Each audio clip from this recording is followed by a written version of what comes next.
Hello! So it's going to be a little bit of a different episode today. We're going to actually be doing a case study with a church. They're a small church in the Midlands of the UK. They have listened to the podcast and have benefited from it. So we're going to hear a little bit from them. So it might be a little bit longer as we go through and you see our process of sort of looking at their content and suggesting things they could do better, as well as highlighting things that they have done well. And we'd love to hear from other listeners who are doing the same, benefiting from the podcast and putting it into action. So please do go ahead and encourage us. That's really nice to hear some positive feedback, with stories or sort of things that you found particularly helpful. And you can do so by messaging us on hello@gppodcast.uk. Cool. So let's roll that intro music. Welcome to the Gourds and Pomegranates podcast, talking common sense for church communications. Here's Hannah and Joe. Today we're talking to some very special guests from New Life Church in Wall Heath. We have Matt and Danielle. Really good to have you guys with us. Hello. Hi. So Matt and I go way back. We met on summer camp too many years ago. About 20, I think. Yeah, more than I care to admit. We've got memories of dancing together in minibuses to Don't Stop Believing and running through Birmingham Town Centre without a care in the world. Danielle, as much as we're very glad to have you with us, I'm afraid we don't have those same memories shared. No, not yet. No, exactly. So we're going to have to ask you both some quick fire questions to break this podcast ice. So Hannah. Okay, so they're really, really serious questions, but we need quick fire honesty. Please don't overthink it. There will be some, I don't want to say judgment, but if you say the wrong thing, there we may sort of have to question everything. Okay. What is your favourite biscuit? Me first. You first. Custard cream, 100%. It's a classic for a reason. It's always there. Dunk it in your tea. They're cheap. Everyone has them. They're just always there for you. Custard cream. But as a classy guy, I like a chocolate hobnob. Oh, yeah. Yes, I love a chocolate hobnob. That's a good dipping option. What is your favourite social platform? Instagram. Always. Cool. It's just the best. Yeah, same. Excellent. I'm down with Instagram as a choice. It's easy. It's just the easiest to use, I think. But then I hardly ever post to it. It's mostly for like watching basketball videos and pictures of dogs. It's meme sharing, isn't it? I was going to say, I'm pretty sure, Joe, you and I share some Christian memes, epic Christian memes every now and then. Yeah, definitely. Usually the ones that Matt has sent me. Yeah. And what is your favourite podcast? Are there any that you regularly listen to or that's kind of are your favourites? Oh, see, I struggle with this question the most because I listen to podcasts all the time, but I'm just not committed to anything. I've just got different ones on all the time. I'd struggle to pin something. I do listen to this one regularly. It's probably one of the only ones that I'm there every week. That's high praise then. Yeah. How about you, Matt? I go for the mature things like the Taskmaster podcast, the Scrubs Rewatch podcast. They do. I didn't know Taskmaster had a podcast. Yeah. Oh, well, I'll make that one. Excellent. Well, I'm going to add that to my list. That's probably my most listened to. That and Off Menu. Yeah. Oh, yes, and Off Menu. Great podcast. Off Menu just makes me so hungry. Yeah, it does do that. And final quickfire question, gourd or pomegranate? I don't like either. And I didn't know how to say that on this podcast. So it's been great having Matt and Danielle with us today. That's the end of the podcast. Sorry about that. Didn't know how to dress that up in any other way. It's okay. Honesty is good. Honesty is good. This is a sharing environment. Yeah, and I'll go with gourd. I'll pick one. Excellent. And we have no, we're not asking this in any context. We just thought it would be fun to be like, what one do you prefer?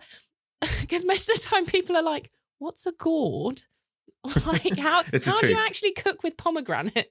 And also, if this running with the off-menu theme, if that was a secret ingredient, it would be a bit of a short podcast as well. So. Well, there you go. I think that we've learnt a great deal about both of you through those questions. Thank you. So, start off then. Tell us a little bit about your church and who you guys are. So, we're based down in Wall Heath, which is not far from Wolverhampton. We're a church of about 130-ish people. We've got a reasonably big leadership team for the church of our size, which is why comms became a bit more important to us, because we suddenly realised we're trying to reach out to quite a lot of people. And we also realised that none of us knew anything about kind of how to do it, which is why, thankfully, Danny came on board and started taking over our social media. How long ago was it that you came on board, Danny? So it was, well, we started a big rebuild when we were closed for COVID.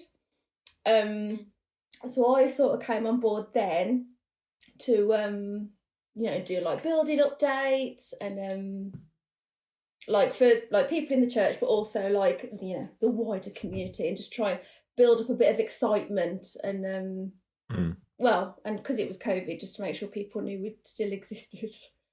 Yeah. And then I'm still here.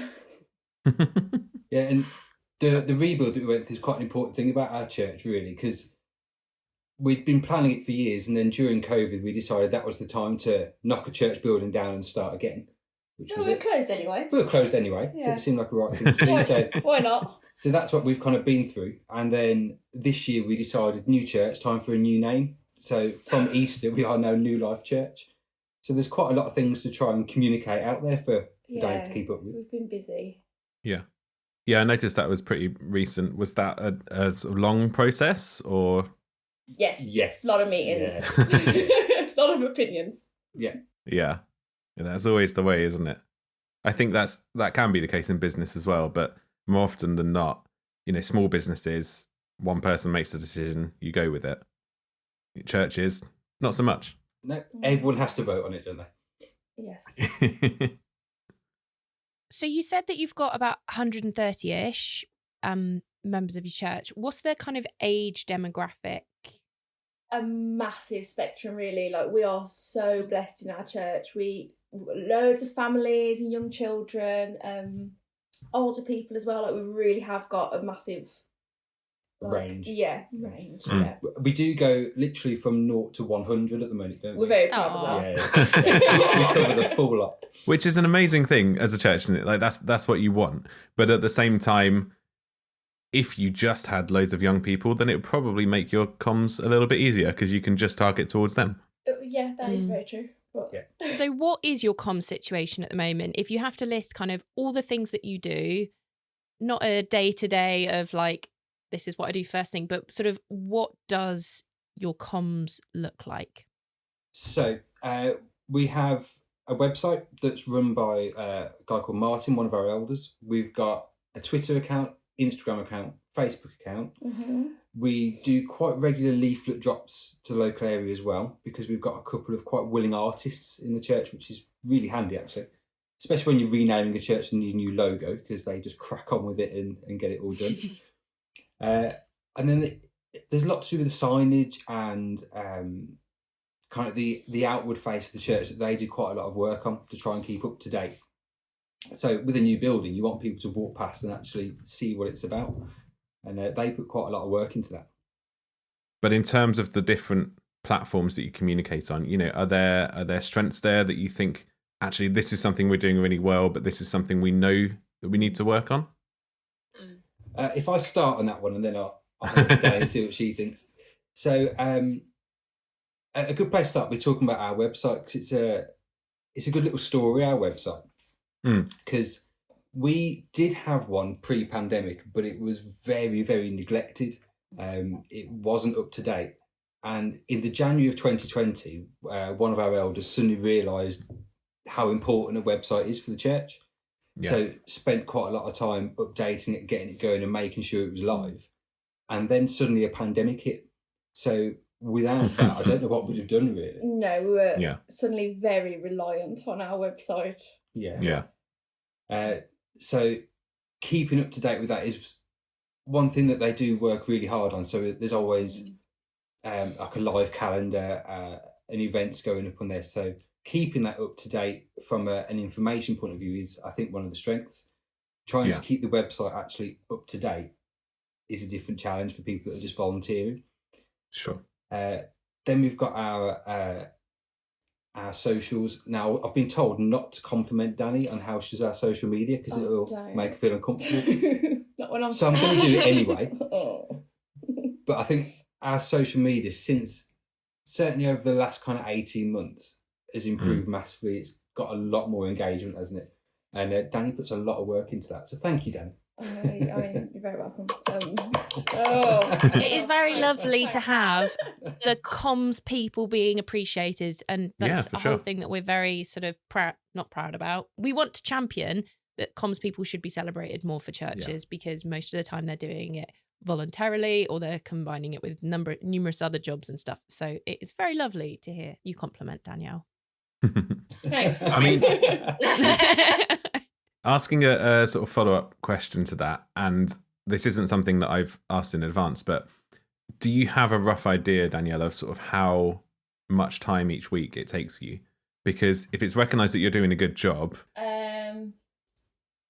it really varies. Yeah. I mean, over Easter, say like the last month has been really busy because obviously Easter itself comes with all the events and, you know, all stuff like that. Plus, we changed our name. We've had Alpha going on. Like, we've just had everything sort of going on at once. I would say I could easily do, I'm going to say like 8 hours a week. Yeah. I mean, yeah, it sort of depends on, it fluctuates, but... Yeah. Yeah, no, and that doesn't surprise me because, as we said, we've had a little look at what you're putting out, not just social media, you know, other stuff as well. But recently, one thing I noticed is that you've been posting pretty much every day with solid content, and that doesn't just happen, you know? No. No. Well, we've had, because we've just had so much going on, and I mean, as you know, your information's got to be going out when it's relevant and fresh, and I can't always queue. But also, I'm grateful to be in that position where I've got things queuing up ready. I've got stuff sitting in drafts that I need to get out. You know, January, for example, it is very much not like that, and I'm almost like scrambling for something to post because, you know, events maybe, you know, quieten down a little January, and August as well can be hard. You know, there's so many holidays and stuff going on that things can go a bit quiet. So I'm grateful at the moment to have a lot to say. Yeah.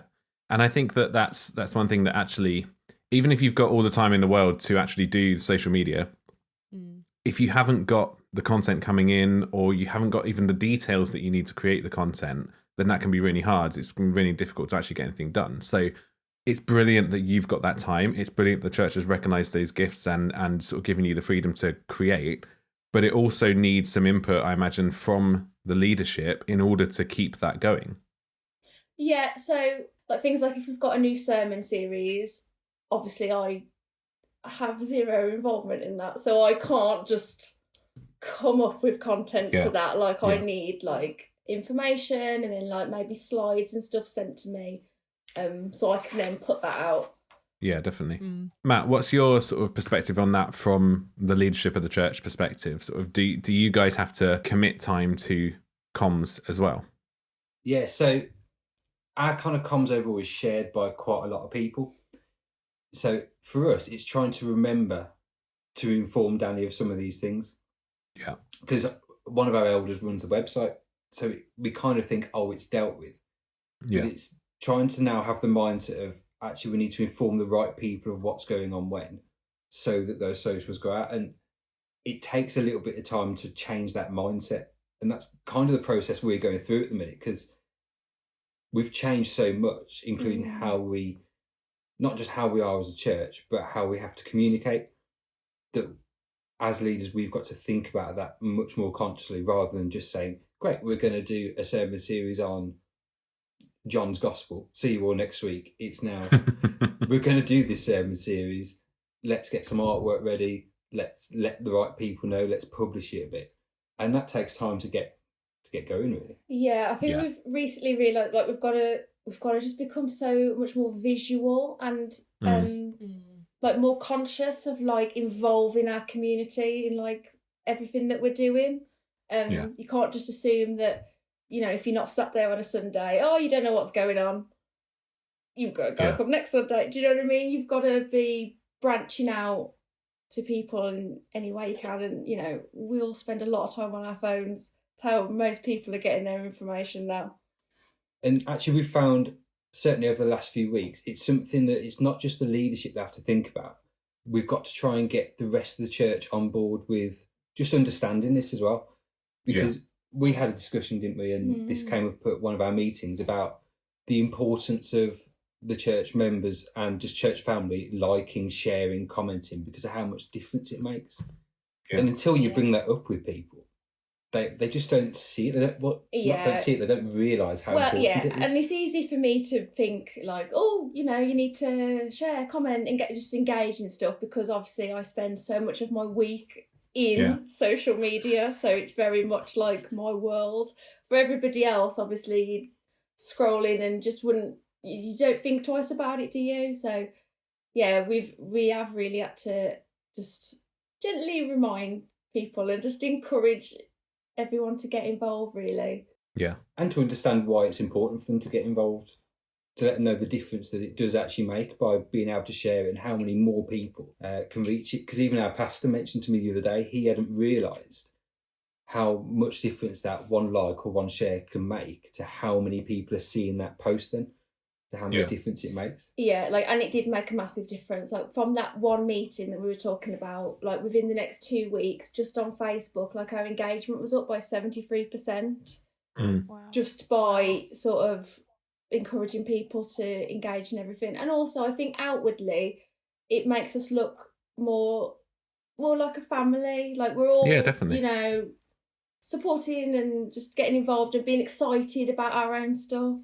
I think one thing that I'd say in response to that, it's really good that you're encouraging it, but over time obviously people are probably going to get a little bit less enthusiastic, and so it's having those specific posts that you say, right, these ones, and it's not always just the next event invite. It might be that there's something that's completely engagement focused and community focused, but you're saying, right, this week on Wednesday we're going to share this is the one that we want you to really engage with, and hopefully that will keep the habit up anyway, but it'll also direct all of that attention to that post that you really want to get people to see out there. I don't know if you've got anything to add on that, Han.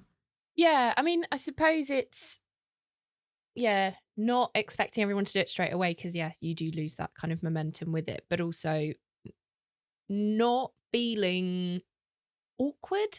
And I have felt that, but when you've got those big events, so something for the coronation coming up, or again Easter events, so actually community events can be quite good of saying, actually no, this is a really important thing that we want to be sharing out. Please do like and share. But also if you're doing events, say you're doing a carol service, let's get the Christmas conversation started in, you know, the middle of April. If you've got a carol service and you've created an event on Facebook, because that's a great way, that actually is a great way to get people to come to it. It's then saying to people, don't forget to invite people. You know, we know you're coming because you come every year, but actually don't forget to invite people on who might never have heard of this, or not heard of it, but, you know, might not be aware that this is happening. And so, highlighting and sort of actually telling people the calls to action, telling them what to do fairly obviously and regularly. Yeah.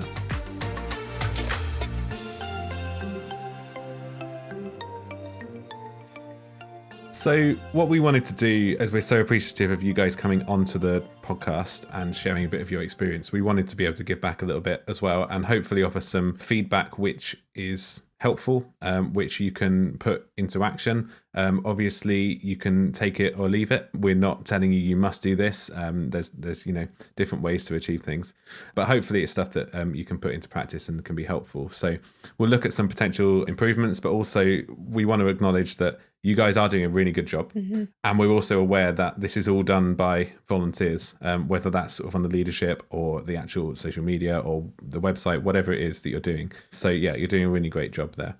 Hopefully that doesn't sound too patronising. Well done. Nice bit, and then next is going to be like, Right, let's get into it. There's a bus coming now, yeah, isn't there? you're doing a great job, but this was rubbish. We didn't see anything rubbish, don't worry. So for the listener, we're going to put the links in the chat so that if you want to go and take a look at what we're looking at, then that will be hopefully helpful for you as well, so that it's not just completely random what you're hearing. So the first thing is to talk about the website. Big bit of feedback here is that web address is dangerously close to West Ham, so we need to get that sorted. Was that a consideration in renaming the church? Well, I was very disappointed because it's gone further away from my beloved Wolves, but you know. But I've seen the colours of the new cafe, so Yes, yeah, I had a little bit of influence. So first of all, with the site, it's really good that the Sunday services button is front and center. That's really obvious to people, so that if they want to find out about Sundays, it's there. But if possible, I'd also want to see the times of the services there, sort of above the button. So you've got that action if people do want to find out extra about it. But if they just want to know when and where you're meeting, then you give that to them straight away. Cool. And then slightly oddly, if you do click on that button, it opens in a new tab. That's probably doesn't need to happen. Keep it in the same tab. And then whilst on that page, it's good to have lots of links to the previous services. I think I'd probably change it up a little bit. So for the most recent, I'd include an embed from your YouTube, because it's amazing that you are streaming to YouTube still. Mm-hmm. So show that off straight away so that people don't have to click a button and go out to YouTube, but they can watch it directly on the page there. And then for the ones that are going further back, you could still include a few buttons, but I'd probably say that you're better off having some text there that says something along the lines of, all of our services are available on YouTube. If you want to watch the previous ones, then go there. And that can either link to like straight to your YouTube channel, or it could link to a playlist or a list of playlists, something like that. So that it's nice and easy for them to find what they're looking for. But that'll probably be a bit more friendly than having lots of buttons going down the page, because I think it's fairly unlikely that people are going to be scrolling all the way down to find like last August's sermon there. Yeah. Might have been a good one though. Last August. It might have been a good one. That was me. That was a bit of a dodgy one. But then highlight the good ones as well. Like if there are particular ones from your past, this isn't something I've written down, but if there's a sermon that you know really resonated with people, then that's great social media content there for a start, isn't it? Yeah. And that doesn't mean that a week or two after the sermon that's kind of done with. Yeah. Yeah, that's a really good point. And actually, you know, especially if they're topical things, or not topical, but if it's a sermon series about something difficult, challenging, encouraging, something that actually still, resonates. Or if you have someone say to you, oh, do you know what? I still really listen to, or I'm still really thinking about that August sermon series or something, you know, put that out and say, someone said that they're still, you know, they're re-listening to it, or they were away and have just caught up with it. If you missed it, or you want to listen to it again, and then link to the YouTube playlist. Yeah, that's kind of a nice way of re-engaging. And I think that it's an important thing with sermons, that it's not just I've done it and I'm gone kind of thing. I mean, obviously, if you're going on site to a service, you can't really listen to it again on site necessarily. But that is the wonder and the benefit of digital, is the fact that actually we can go back and listen to them. And the notices probably aren't so useful, but the messages that are given in the sermon, or even the worship, is still a blessing to people listening to it months, even years later. Yeah. Yeah, and you're obviously, you know, the church is seeing a benefit of having it online, that it isn't just a case of catch up if you missed it this week, that you can still see it live and people can go back and watch other ones. So it's just sort of amplifying that benefit of it being online, really, isn't it? Yeah, definitely. So one thing with the menu at the top, I think it's really good that you've got a new to NLCWH page there. It's nice and prominent, so that if people are new and want to find out more, they know where to go. I'd potentially rename that to just being new here, but I think that's a little bit, it could be potentially confusing, because obviously the web address is still WHEFC, and then you've got NLCWH, and the acronyms could be a bit confusing. So I think having new here probably covers that. Yeah, we're in a bit of a phase where the two are linked. So if you type in WHEFC.org or, I'm going to get the letters wrong, NLCWH, they both go to the same place. That will change from September, so it will just be the one. We're just having a little bit of a crossover moment. Yeah, no, for sure. And it's a really recent change, so I'm aware of that as sort of feeding back. It might also be worth in that drop down, just trying to slim that down a bit in the menu so that there aren't quite so many options. So for the main menu, you've got sort of member area and you've got sign in. I'm not sure whether they're sort of doing the same thing, and probably they don't both need to be there. There's also an argument for any sort of sign in thing that actually, if members are going there to look for the sign in link, then they're probably going to look a little bit harder. So you don't necessarily need to have it in the menu at all. But I think getting rid of both of them and combining them into one is a good start. And then, within that drop down, that could be a bit overwhelming as well. So for example, the gallery, that probably doesn't need its own page because the photos could fit onto other pages where they're relevant. And like weekly activities can probably move into the what's on menu item. So already you slim that down enough that people looking at New Here can say, these are the few things, like you're giving them a limit to their choices rather than it being too overwhelming. And then I'd also say something similar in terms of the info about your beliefs. So we've talked on the podcast before about user journey and giving people the information they need at each step to be able to make a decision and then move on to the next part of their journey. So for example, the doctrinal basis, where you've got your beliefs laid out in quite a formal way, that will be really important to some people, but the chances are it's not going to be important to everyone, particularly people just coming to the site for the first time. Yeah. So I'd probably look at changing up the purposes and values page a bit, maybe add an intro to that says, on this page you'll find purposes and values, and then if you want to see more about our full beliefs, then click here, rather than having to have them all in the menu. So it's like a staged process. Okay. And then just a last couple of things, really. So going back to the homepage, in terms of the sort of layout and the priority, now, obviously, Alpha is a current event. That's something that you're promoting right now. So it's good that it's high up. I think once that's passed, then it either presumably disappears from the homepage or you sort of lower it down a bit in priority. But I do think it could be a little bit clearer. So one thing with the graphic next to the video, it's always better where possible to have text on the page rather than a graphic with text on it. That means that search engines can read it more easily. It means that people with visual impairments can read it more easily. It means you can copy and paste text, that sort of thing. So I would probably have a line of text saying new Alpha course starts 23rd of April, and then a sign up link or a button, because you've got that sign up at alpha.org.uk/try, but there's no way to click and actually go to that.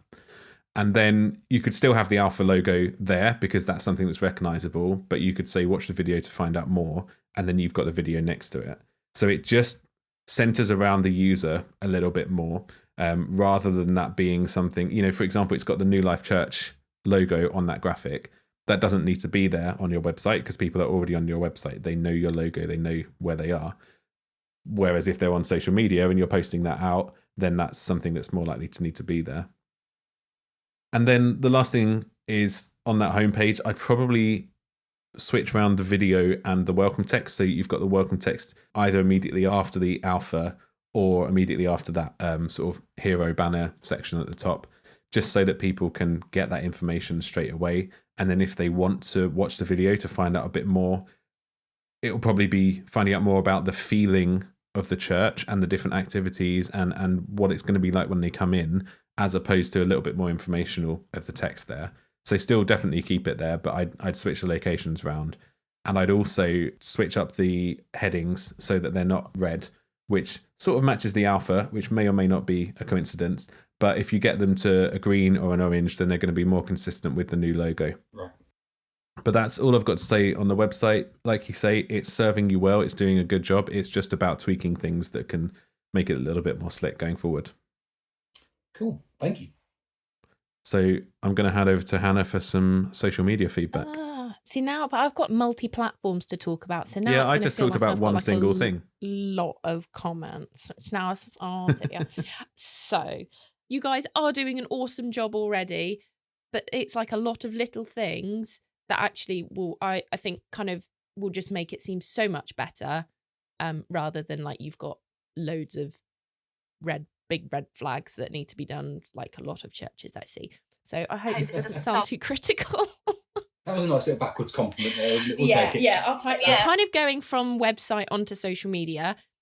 Joe and I I don't want to say disagree. We have differing opinions as to where social links on a website should be, because you've got actually not a very, very long web homepage, but was down at the bottom, which is sort of a little bit, for me, I do go on a website because I want to find the social link. So actually having to scroll right down was, I don't want to say annoying, but the links, you've got a Facebook, a Twitter, and then 2 Instagram accounts. This was a problem we actually noticed last week, so is currently being sorted out. That's good. The Twitter and the Instagram don't work, and there's one over Instagram, so that's... Okay. So I could say this now, and then you're already in the process of resolving it. So it sounds like it was really helpful advice, and you've done it straight away. That's good. We're going to look really stupid. We're going to give you loads of feedback, and then people will go and check it, and they're like, what are they talking about? The website's amazing. The social's amazing. I'm going to chime in actually with one thing on, actually I like 2 things on sort of social and the website. First of all is a little hack, having a redirect. So if you can have, well, for now it's whefc.org/Facebook, and then that redirects to the Facebook page. That's something which should be fairly easy to set up in the website, but it also means then that wherever you link to your Facebook page in your website, you don't have to remember, you don't have to go and copy and paste it. You can just link to /Facebook and then it will go there. That also means that it's really easy for you to tell people from the front, whefc.org/Facebook, and they will go to your Facebook page rather than facebook.com/whatever. Also, then if you change it in the future, as this is probably a little bit too late advice for you because you've just changed it, but it means that you only have to change the redirect rather than having to change every link on the website. So that's really helpful. The other thing, as Hannah said, about having them right at the bottom, I think it's good to have them in the footer because often people will go there looking for it. But if you're going to link it elsewhere on the site, rather than just having an icon or something, have something which says, why not connect with us on social media or join us on social media for the latest news, and give people a reason to go there and click on that link as well. Yeah. And especially if you're still live streaming, actually, that's a really awesome reason why people should be going on your YouTube and liking and subscribing. So, make that clear on the sermons page or something like that. And include the YouTube link in the footer. Yes, I would add then YouTube in there. Well, we'll give it to the right people. Yeah, someone's doing it. I know, someone's doing it.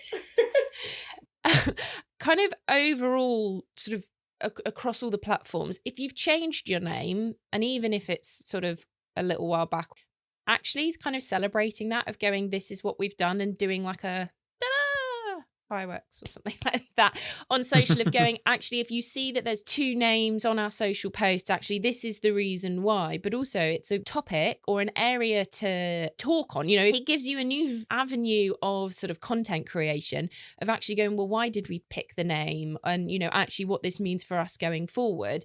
So sort of, have a sort of a launch or sort of some content that sort of goes, yay, this is happening. And again, I'll assume that you guys are already on it, but sort of just making sure that your handles across the different platforms are then consistent, both within themselves. So actually try to have every platform the same, just because if people are tagging you on different platforms, actually they know they're not looking for at New Life Church Wall Heath live stream or at NLCWH Church or but having it consistent across all platforms is good, because otherwise it's a bit of mixed messaging. So looking at YouTube, you've got your titles, New Life Church Wall Heath live stream, but then your tag is WHEFC live stream 7196.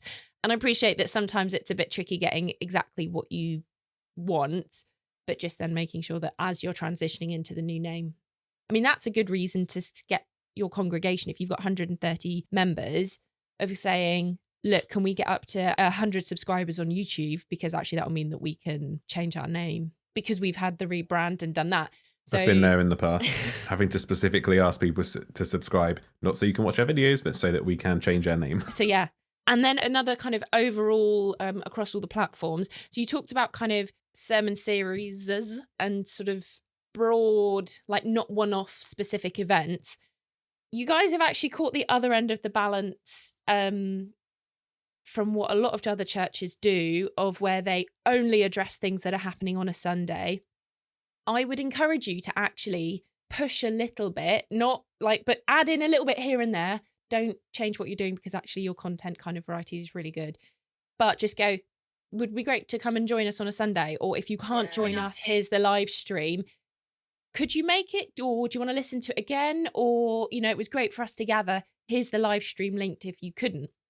again, because you're still doing it, actually, it just adds that little bit of additional content to add in. Yeah. Whereas the other end of the seesaw, most churches only focus on their Sunday, and actually it seems as if they're not doing anything. You know, we can see that you guys are doing loads of awesome stuff, and that's really cool. But I'd say kind of, just add in a little bit of, do join us on a Sunday, because I think actually, because you've got that, and the videos that people can see what church is like. So it is a great kind of taster experience, because I can watch your live stream and go, oh, I've got an idea of what to expect. Yeah, maybe I will actually come on site. Yes, that makes sense. But overall, your content is exciting and it's really nice seeing a variety. They're good quality photos.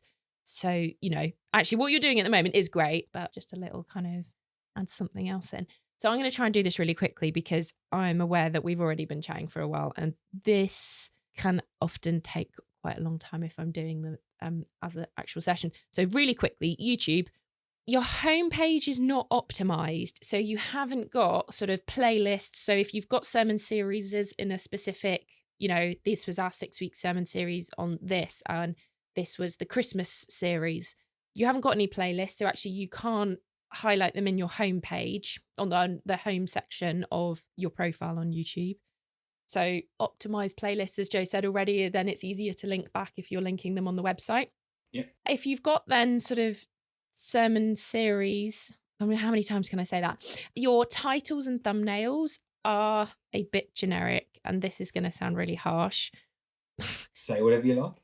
I don't want to say it. It's all right if I'm saying it broadly in a talk, but now I'm actually being very specific to a bunch of people. No offense, I don't care if it's NLCWH evening service live stream 23rd of April. I'm not going to be looking for that. And that one is a blank wall with a mic stand. It's not very enticing. Yeah. However, I'm sure it was a great talk and, you know, brilliant worship, and it was awesome. I mean, actually, most of your thumbnails, they've auto-generated, so it is people. But put it as, you know, either whether you screen grab from the video itself, but add in kind of the date, you know, a small logo on the thumbnail, and even then the sermon series or the title, and then put that then in your title for the video of actually, you know, if your series is about God's love throughout the Bible, and then each week you're looking at something different of a different Bible story, you could go something about God's love for the Israelites when they're going through the desert with Moses, and saying finding God's love in the desert. That's actually a likely question that people will be searching for on YouTube, of finding God's love when time is hard or when you feel like there's no hope and it's a dry time. YouTube is the biggest search engine, so really optimize your videos to answer the questions that people are searching for. And especially, you know, the church has awesome answers to some really challenging questions in life. And so try and pick out those questions that whoever's doing the talk is answering, so that that makes sense. the answer that they're giving, make that question your title, so that when someone searches for, actually the keywords are then picked up of love, God's love, challenge, hope, faith, and things like that, rather than morning service live stream, evening service live stream. You know, yes, people will watch it if they are invested in the church already, you know, if they're on holiday or for some reason they can't make the service. But actually, that's then where it's a really powerful tool for... Because they'd be watching anyway, wouldn't they? Yeah, exactly. So they didn't really care what the name is. Yeah. I'd say in terms of like logistically, that's something that if the pastor has, or your preacher has already prepared the sermon, then they can come up with a title for a YouTube video, because they've probably already got a title for a sermon. Yeah. So you just add it into your processes. Same with the thumbnails, that you might have a template of a thumbnail for a morning, a template of a thumbnail for an evening, and you just change the title and maybe an image. Like you have a bank of images that you rotate through. So it's making these small improvements, but trying to do it in a way which doesn't add loads and loads of extra work for you. Yeah. And do you know what? That really helps, because when it comes to YouTube, we never even thought about that. When you think of socials and comms, our brains immediately go to website and Instagram and Facebook, and that's about it. But actually, there's that much content on YouTube that until you guys started saying it, you think, oh, hang on, people might actually look for it. It drops out of your thoughts straight away, doesn't it? Yeah. I mean, you've got good numbers for your views. You know, most churches now, if they're live streaming, they've got like 3 views on stuff that happened kind of months ago. You know, you're nearly on 200 views for a lot of them. One of them's over 300. Which is brilliant. But it's brilliant because actually it's showing people are still watching them. It's not as if you're doing them and no one's engaging. But we could get more. Yeah, you will do. Yeah. And just a thought actually on making it easier in sort of how you think about your comms plan and sort of taking a step back from creating the comms, that when your leadership team are thinking about the sermon series and you know, upcoming events and stuff like that, or if you've got guest speakers, that actually if you have a kind of small procedure in place of going, okay, so you guys are going to talk about next year's sermon series plan and sort of calendar.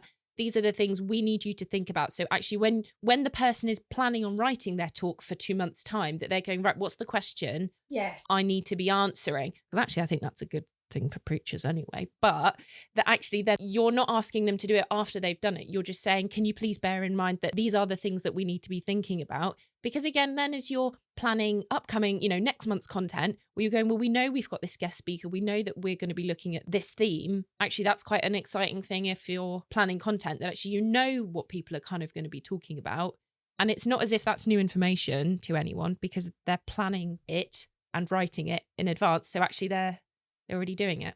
So yeah, that's YouTube. But well done. You guys are still there. And it's I've watched a few and they're, you know, and actually that's really good. That was a good thing as well. Your cameras are at the front, which is really good, even though it was a bit of kind of where you're moving about. But actually it was really nice to be able to see people's faces relatively up close, rather than it being right at the back of the church and everyone's like that big and you can't see who different people are. So it felt a lot more immersive watching it, which I sort of was quite nice to sort of go, oh, I actually feel like I'm in here, rather than sat on a just chair. a fly on the wall. Yeah, no, it did feel like that, which was good. Right, Facebook. Can I just say, wow, you have really great engagement levels on Facebook. And I was quite shocked. I was like, wow, they've got like 24 likes for this, 23 likes for this, 6 shares, 12 shares. It was so exciting looking at your Facebook page and seeing that, because clearly there are people wanting to engage with your Facebook page. So like I was like, you don't need any help for Facebook. You're already there.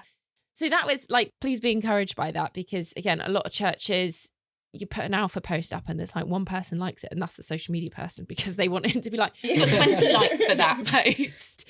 And so that is really, really good. The only thing is kind of, and this again goes over all platforms, again, your photos are really good, but there's very few pictures of people's faces. Yes, that is on my sort of list for going forward. It's not easy. I think our church is a little camera averse, but I am gonna try and I don't want to say force people, but like I just feel like it'd be nice to have a bit more of a balance. You know, and I think you were talking about it a few weeks ago actually. Just so you sort of, if you're coming into the church, you sort of know who you're walking into. So it's always a hard thing, because even churches where it's not that sort of camera reverse, like you say, no one likes having a camera in their face. So there are ways of doing it, and hopefully, Speak for yourself. I do. Yeah, say the two people who are hosting a podcast with a mic and a camera shoved in their face. Yeah. I think, you know, maybe starting off with, not to volunteer anyone, but some elders who might be in support of that idea and might have 2 children that you could show a nice little family, you know? Yeah. It means Martin, not me. Present company excluded, yeah. But also what you could do is like leadership introductions. So you've got them already on your website, whether you use those photos or like at one service, so that actually you've got some consistent photos. Say, right, everyone who's here, I need to just take an individual photo of you. And then you could share on Facebook like, hey, this is so-and-so and they do this. And, you know, you could have a kind of cheat sheet of sort of, what's your favourite Bible verse? How do you serve in the church? What do you love about being a part of this church kind of thing? Yeah. It's nothing too taxing, but actually then, especially for leadership, it's really good when they're up at the front talking that, you know, okay, they're welcoming. I know who that person is, or I know sort of, I feel this kind of sense of connection to them. But yeah, it is tricky. But again, I think that's where sharing with the church of saying, you know, this we want to show who the church family is. It's not just one or two people up the front all the time. It's everyone who is serving and being a part and involved in the church. Please, can we take your picture? Or sort of, at events and stuff like that. And whilst we don't want to really push a lot of stock footage usage, the occasional use of certain photos from somewhere like Unsplash, like even if it's a smiling group that is mildly representative of your church congregation. Yeah. Don't use loads of young people if it's quite an older generation. But there's no harm occasionally using stock footage if actually it's just a little bit of a filler and an appropriate filler. Last thing on Facebook is on your menu bit, so the posts about mentions, reviews, followers, photos, more. Yes. I would take out a load of them. Okay. Because they're not necessary and actually they're not relevant to who you guys are. And possibly the mentions, actually, you've got a lot of mentions in there, which are good. But the reviews, followers one is a bit unnecessary because that's not been really used. Okay. And also, I would say you've got not much on your videos section. If you've got the live stream, you could download them afterwards, even later in the week, and then upload them to Facebook as a static video. Then it's not a live stream, but actually it's just on the platform, and it just bulks up your content without you really needing to anything, because you've already got the thumbnail, you've already got the title, you've already got a description, you've already got the video. You can just kind of upload that in there rather than needing to try and double live stream. Yeah. And to push that a little bit further, almost as a bit of a kind of stretch goal, you can then use those videos to create extra content. So it might be that you take a screenshot, that you take a quote and you overlay it, and then you've got a graphic for that week. It might be that you take a 30-second chunk or a 2-minute chunk, and then you put that as a separate video. And all of that is without having to actually do any extra work to create new content. You're not having to put any extra work to think of it. Film new It's things. just actually making it happen. So it doesn't take the creativity as much as it obviously adds a little bit more admin to do, but it's all different content. Which can be really helpful, as you said, about like January and August, that actually you can, here was, it's the summer holidays now, but here's a few highlights from the, first half of the year. And you could kind of, even if it's talks or little clips from like kids doing stuff in the service, that actually you could just sort of edit load bits down and make a 30-second clip of like, yay, we can't wait to welcome you back in September or something like that. Yeah, that's a great idea. Thank you. Quickly moving on. I mean, a lot of the stuff the same for Instagram, put more pictures of faces, and actually I would say try and do more posts on Instagram. So whether that's, hey, it's Monday, here's a Bible verse, or just this is what we've been up to. Here's, you've got the cafe, like share more pictures of the cakes and stuff. Like you have some good pictures of some cakes already posted up, really lean into that, I think would be good. Then I would also make use of some of the extra features of Instagram. So like the highlights, and even trying things like more reels. So, if you've got the new building, could you do a bit of a tour around? And again, that could go on other platforms as well, but could you sort of make some short, sharp, fun videos using the features that reels offer you? But also Instagram as well, because it's very visual, does favor, or we favor faces. So this is, I think, again, the faces is really important in Instagram. And whether you use the photos you've already got, or even, use yourselves as examples of how does this person serve, that's quite cool. And then you can add that into highlights and stuff like that. We're going to come back next time and be like, okay, so some feedback for your Instagram. It's all just pictures of Danielle and Matt. You might want to dial it back. Just in different rooms of the church. Was that not what you wanted? Why not? That could be quite a fun, like, where are we working from today? I would increase your following, because I think that will help your followers. And obviously it's tricky for me to see how much you engage with other profiles. But likelihood is if you're only following 45, you don't have a lot of variety in what you're seeing. So increase your followers, find local organisations, partners that work with the church, through the church, that you've done things with, you know, if it's something like Alpha, make sure that you're following them. And yeah, try and engage. I'll just say a bit more. I don't know what you're doing already with other platforms, but other profiles. Because I think the kind of unofficial etiquette is that if if you start following me, I'll start following you back likely. But if people see the link because, oh, you're a local church, you're a local, you're local to us, or, oh, it's another church in a neighboring town, or if you've got kind of like higher up organizations that you work with, there's sort of a nice polite. Plus also, if you're seeing content from them, you can share that out that's related to what you're doing. But yeah, again, I'm really like the pictures of the crosses, and I think there is that kind of consistency in what you're doing and the angles of some of your photos. So you've got the picture of the Alpha and then of the church. Actually, that's a similar angle. So actually, I know what the church looks like from the outside, which is really nice if I'm walking past and actually people sort of like instantly have that, oh, I've seen this photo, a similar photo because of where you've positioned yourself, which I think is quite good. Thumbs up. Well done. And then again, really quickly on Twitter, engage with your local community. Twitter, I think, is where it's less about the evangelism and building community within the church family, actually about building community within your community. And council, local businesses, local partners, ministry partners, and national organizations that you'd want to work with, you're inspired by, other churches. So really sort of like lean into that about what you're doing in your community and engaging with people, if it's a local community group or stuff like that.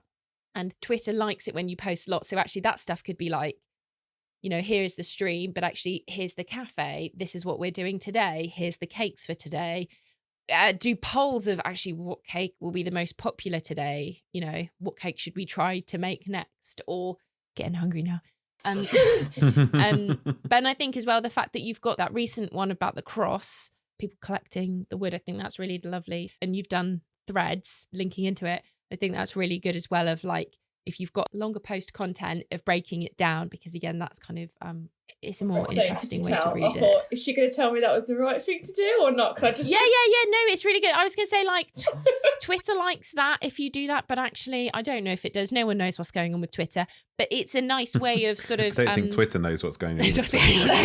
But it's just sort of, breaking it down. So rather than it be, you could have a longer content on Facebook, but actually breaking it down a bit. And even then you could be like, here's a before of like, here's what the wood looked like in a pile. Now it's here in this form, and that looks really good. So yeah, again, I think you are posting, and it's lots of different things, and again, lots of visual stuff. It's good. It's good. Tag people in, actually. Sorry, that's the last thing.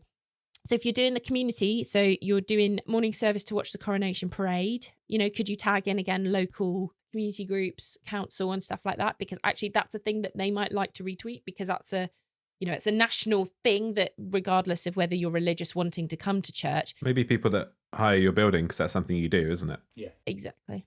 Yeah. Those sorts of groups. Tag people in posts. Yeah. But again, thumbs up. You guys are doing well. It's just little things that would just really next level it. No, that's really helpful. Thank you. And the last thing, I just want to talk a little bit about the print stuff. You sent over some flyers and examples of leaflets and that sort of thing. And again, I think there's not too much I need to say about them. I think on the whole, they're pretty good. But it's picking up that thing of consistency. So as Hans said, with your handles and everything like that and your logos, I think that also goes for your print publicity. Make sure that they're always using the new church name and logo. That's obviously a work in progress, as it's so new, and you don't want to just chuck away loads of pieces of paper that have been doing their job. But yeah, over time, sort of make sure that they're consistent with the logo. I think this also goes for social media graphics as well, is be looking at how you can use your new logo as part of a wider brand. So if there are elements like the leaves that are around the cross, that you can have just a couple of leaves in the corner, maybe the cross and a couple of leaves. You don't necessarily need to have the whole logo on everything that you put out, but those visual elements will just help to tie things together. And then also taking that sort of consistency and maybe some sort of brand guidelines, something like that, just applying it out a little bit wider to, for example, layouts and text styles, so that it makes your job easier when you're actually coming to design new pieces of publicity. That if we tend to use this sort of layout and these fonts, you're not having to start from a blank piece of paper every time. And then just the last thing on publicity, and it's part of comms that I think often gets overlooked, is the presentation of them and how you're actually getting print materials to people. You sent over a couple of photos of the tables and the sides where there's publicity for people to pick up, but there's a lot there. And I get that we want to try and get the right thing in the hands of the right people, and that's not always easy, but there's so much there that the chances of that actually happening is slimmer. So I think if you can narrow it down a little bit so that it's a case of these are the things that we want visitors, first-time visitors, to pick up, and that might be an alpha leaflet, or it might be a you're new to the church leaflet. And then these are the things that we want people who come in a bit more regularly to pick up, and that might be your newsletter or your calendar or whatever other material. That's not to say only have 3 or 4 leaflets out on the table, but if you can just slim it down a little bit, because if there's other stuff available, people can ask and they will get It's it. making it targeted, isn't it? Not just throwing everything down and seeing what sticks. Exactly.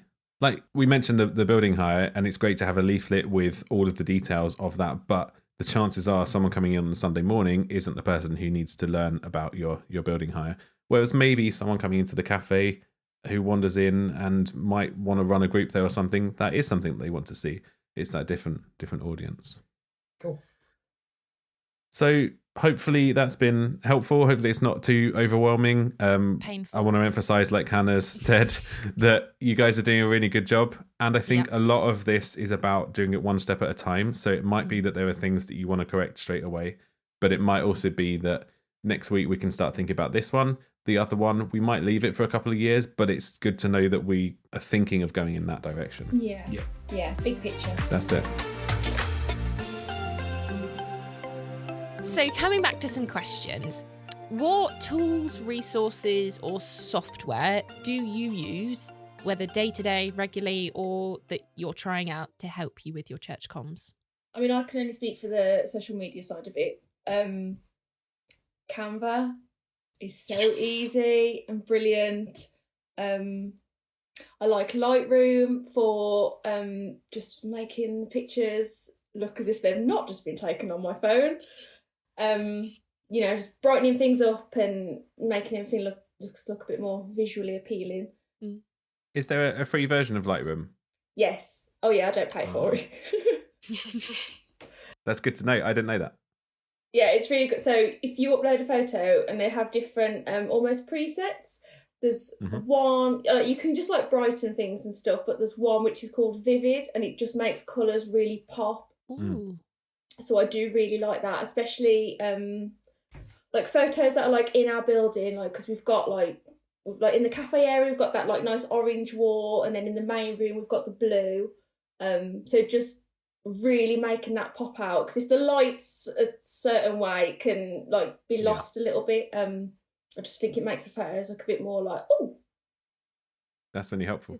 And is that phone app or on the computer? Oh yeah, I do everything on my phone. I know I probably shouldn't be doing that, but that's where we are. Why not? If it works for you, it works. and it's so much more convenient to be able to do it on your phone. You can kind of do it straight away and post up to social straight away, rather than transferring it to your computer, editing it on your computer, taking it back, or whatever. And I like the fact that because obviously it's on my phone and pretty much everyone is viewing it on their phone, I can see it as everybody else is going to be seeing it. Yeah. Do you use anything for scheduling? No. Oh no, I was listening to that and I thought you might ask me. No. But it's one of those things. It totally doesn't matter if you don't, but it might be the case that looking into that and trying it out, if it works for you, that it actually saves you time and means that you either have more time in your week, or you can do some of those other things, those potential next steps that we talked about, without it taking over. Yeah, I do think it's something I need to get into, especially as we're sort of growing as a church. At the moment, I'm just sort of, in the day, I will, edit the post and get stuff together, and then it'll be in drafts ready for like when I upload it. Yeah. I mean, at the moment, that's working, but also it's also very dependent on just me. Yeah.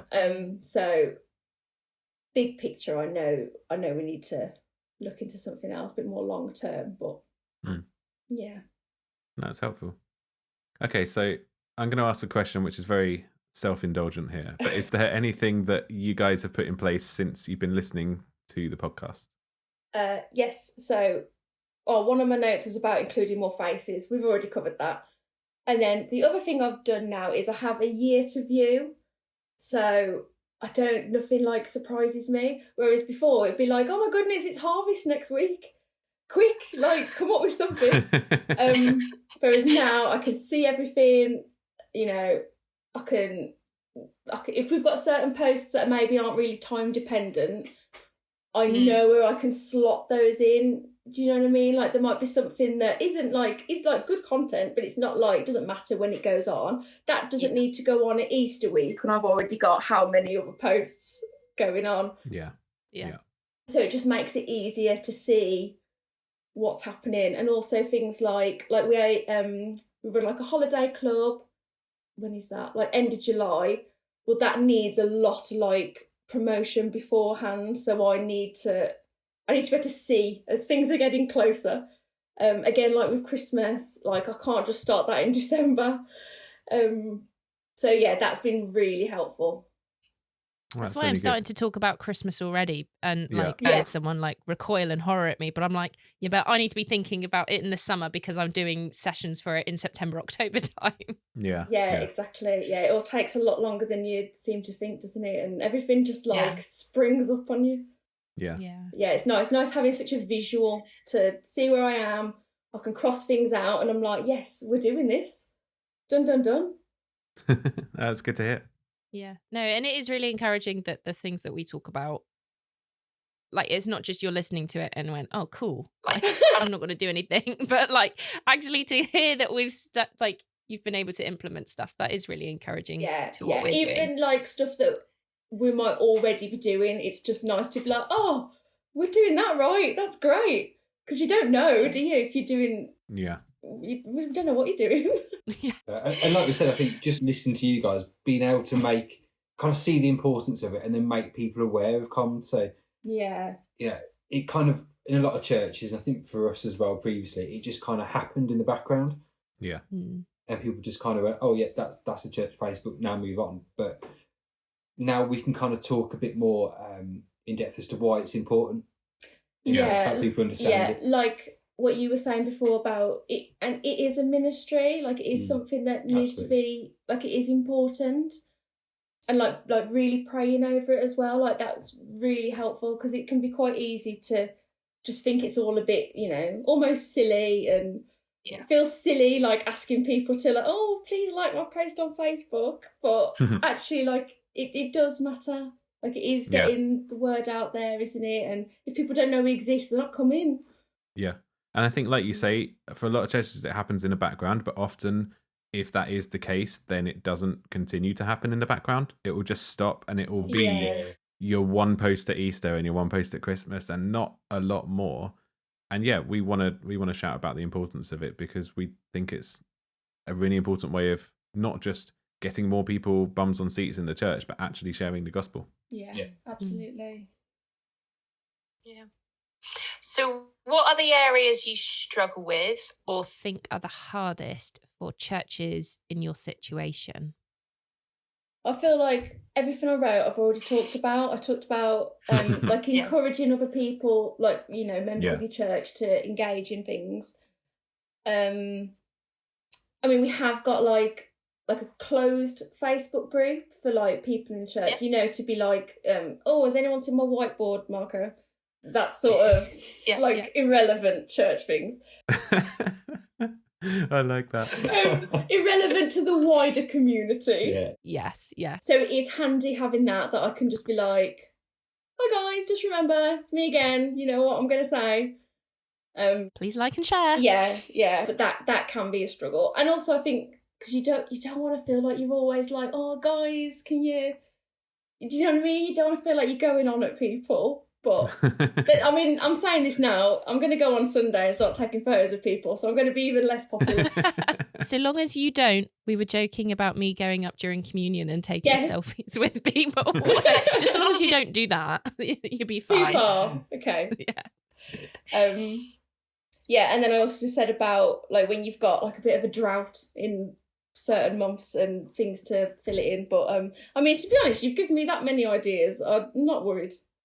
You'll be fine. Yeah. You'll be fine. The other struggle, kind of for any church that are of our size, is just time, because it's all being run on the volunteers. So, I mean, look, Danny puts in hours a week, and then you've got people running the websites who have full-time jobs, or people doing bits and pieces here and there. So you're trying to get people who are giving up their own time, but also communicate with each other to be consistent. So it's just being sensitive, because I don't run anything myself. I'm coming at this from a guy who doesn't understand any kind of technology at all. And if you'd have seen me trying to sign on to do this podcast, you'd understand why. But going with knowing things that need to be done and trying to kind of push comms, you've still got to be sensitive with how much time this is going to take for people. Yeah. But trying to then pinpoint the right things to do at the right time to have kind of the most output. You feel like it's having a bit of wisdom into where to start and where to go next.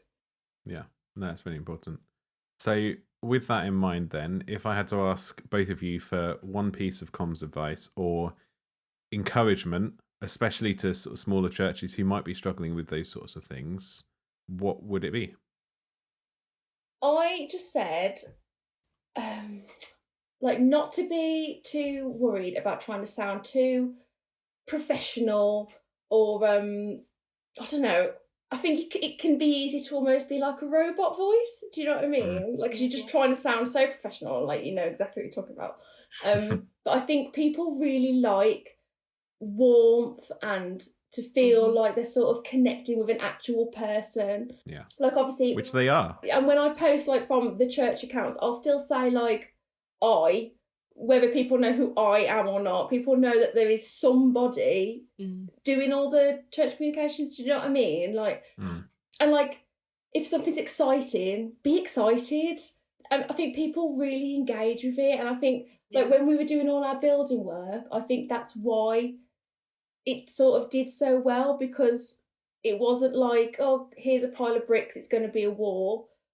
Do you know what I mean? It was really like, guys, this, like, look what we're doing, like, this is amazing. And so yeah, I think you know, obviously, like, pay attention to what you're writing, but write as you talk is what I would say, if that makes sense. Yeah Absolutely. That sort of importance of being genuine. Yeah Because you don't want to be talking one way on, well, one is extremely happy to see the bricks have come in, and then you turn up on a Sunday and actually everyone's really chill kind of thing. Yeah. It's keeping that continuity across on site and online. How about you, Matt? So I think the encouragement is that it does work. So, you know, it's worth the time, it's worth the effort, and we've seen results from it. So for any church out there that started doing it and seeing the results, really celebrate those results, share them with the church. So, for example, we had someone join us after lockdown who'd been watching online, who'd kind of found the website, and their comment was, as you said with the faces, I felt like I knew everyone already. So they kind of stepped in feeling comfortable straight away. And don't undersell any part of comms. So one success we had, and this was pre-lockdown, was with leaflet drops. So we did a leaflet drop throughout the village that we're in. A lady has come along. She's joined the congregation. She's part of us. And she now does most of the leaflet drops herself because she understands the importance of it. Oh, brilliant. So just from that, she now is part of the church. So yeah, just keep plugging away at it, because it does work and it does make a difference to people, and people will hear the gospel through working in this way. That's brilliant. Well, guys, thank you so much for making the time to come on today. I think I assumed, as we were talking about, you know, the limitations of volunteers' time, I assumed we were going to have to fit in a time in an evening. So it's been amazing that you guys have been able to make the time and just been so open with us and honest. We've really appreciated it, and I think that it will be really encouraging to those that are listening as well. And it's been encouraging to us to hear from you of how the podcast has helped you, and particularly, you know, those two areas that we kind of unofficially focus on, of wanting to help people to improve the quality of their comms and make it a little bit better, but also in wanting to make their lives easier and that prioritization that you're talking about as well. So thanks for coming on. Oh, Yeah, thank thanks for you. having us. Thank you. Thanks for being so nice. That's not true. My dad will listen this week. He doesn't know what a podcast is, but he's excited. Oh, that's it.